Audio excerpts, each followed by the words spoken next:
بشر د تاریخ په اوږدو کې ډېرې سختۍ ګاللي، له ګڼو تیاره وختونو تیر شوی، خو دا شیبې بیخي هغو وختو ته ورته نه دي.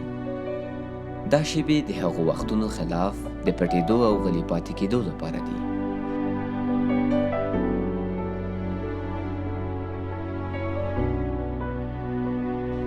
خوب هم پکې بد نه دی. په ننږدې کېدو سره د بشر ژغورل، چې پکې لوبې، ښیښو ته کتل او ټولو هغه څیزونو ته کتل چې لرو یې، د اتلانو چارې.